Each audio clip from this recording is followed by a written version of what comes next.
This was inevitable. I seen this shit coming. E3 2022 is completely canceled, digital included.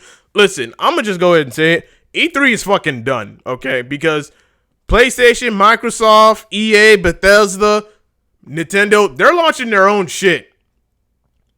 Like, why try to have it at an event like E3 where they have to pay to have have as much space as possible, then a stage presentation, when it saves them a lot more money just to stream it at their headquarters.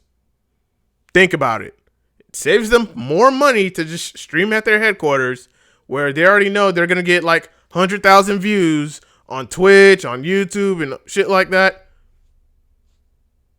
Why do it at E3? Now, of course, E3, like if you're a gamer, you already know about E3. That's the place where they show off all the new games. You get hyped for it. You get excited. But honestly, before the pandemic, E3 has been going down because some of the games that they've been showing off that we've been seeing have been complete letdowns.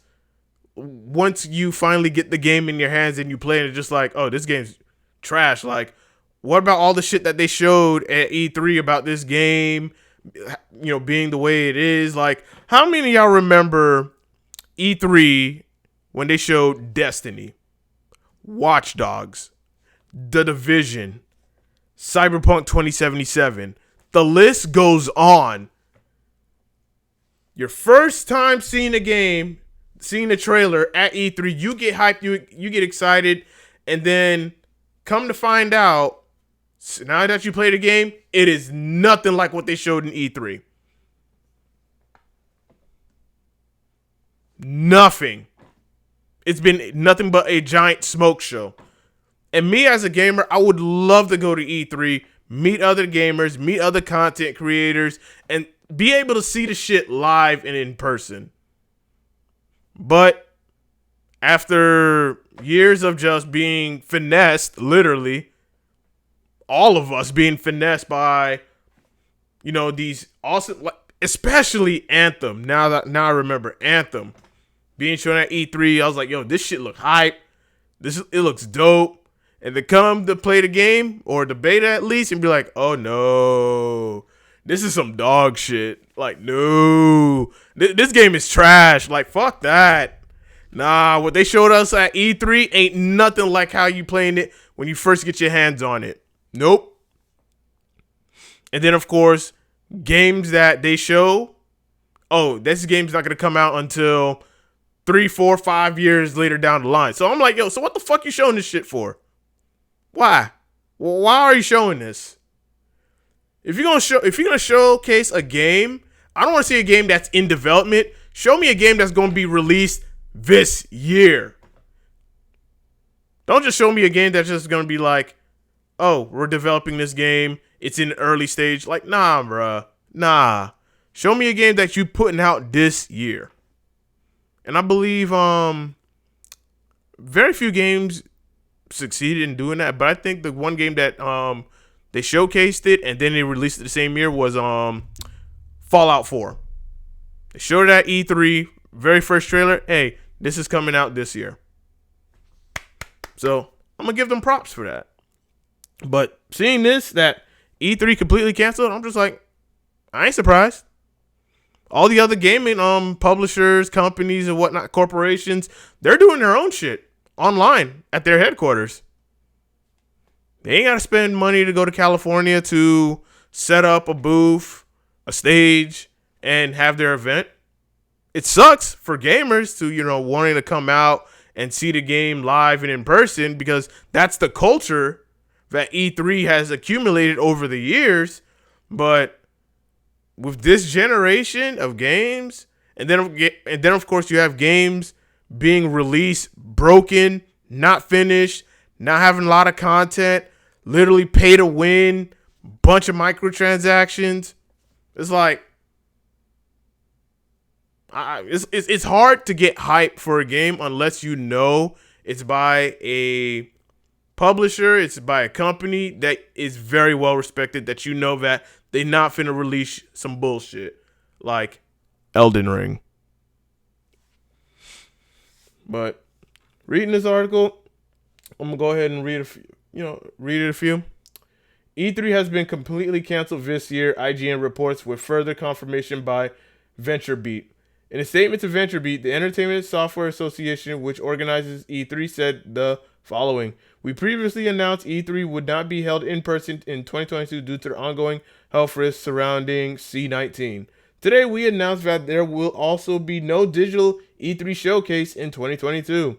The ESA announced in January that a physical convention would not take place, but an online-only version was still a possibility. Today, news broke when IGN Rebecca Valentine confirmed the content of an email sent to Razer PR lead Will Powers, who tweeted that it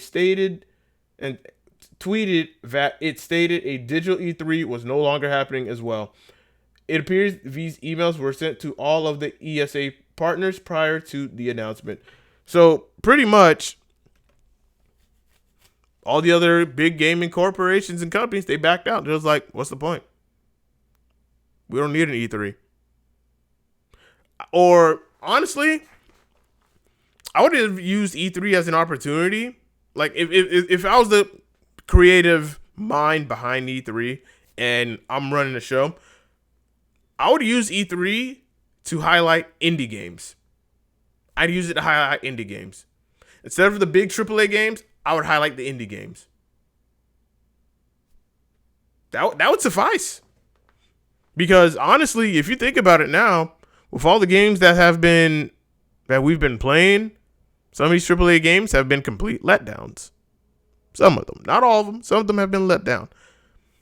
And it's just like when you play an indie game that's not, mainstream popular, and you play it, it's just like, wow, this is really good. I'm actually having a good time. There's a lot of content in this. I feel like I'm getting my money's worth. Because a bunch of AAA games, they're all going the whole pay as a service. I forgot the term, but it's pretty much a paid service model, if you will, to where games as a service or games as a service, or I forgot the term, but y'all know what I'm talking about, where the game is not only just a game, but it's a service where, hey, if you want to continue to play this game, this is what we're going to offer, blah, blah, blah, blah, blah. Microtransactions, you name it. So that way, even though you bought the game or you downloaded the game for free, they have a way to monetize it so that way it can keep getting money literally every day. Games as a service. There we go. Most AAA games, or a good majority of them, are games as a service rather than just, here's the game, you'll have it online, maybe not, and that's it. Now it's just a complete service. Indie games, you're like getting a full experience, and it's not a games as a service. It's not a pay-to-win game. It's like you get a full, complete game, and it's not $70. It's like maybe $40 to $50 at best. So, but E3 being canceled, I'm not surprised. Like, it's inevitable. It was bound to happen because you look at all the other previous gaming expos that PlayStation, Microsoft, Xbox, Nintendo would have. Is just like, yeah, it doesn't make sense for them to just do it at E3, though.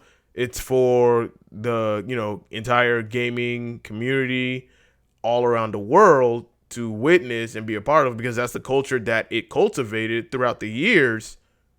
Now it's not happening, and it sucks. Will there be another E3 next year? Who knows? I don't know the direction that they'll be going from here on out, but if one of them's watching, just showcase a bunch of indie games. Some good ones too, or very attractive, appealing ones to where people can actually play, and then it's not a complete smoke show. Like what you saw at E3 is what you're going to literally be playing at home when you finally get the game. Because a lot of us gamers have been catfished, have been bamboozled. Though I do like Destiny 2, and I do like The Division 2, we did get finessed with Destiny 1 and Division 1. We got finessed. Never gonna forget that. All that shit that they showed us. Bruh. But that's where I stand on that.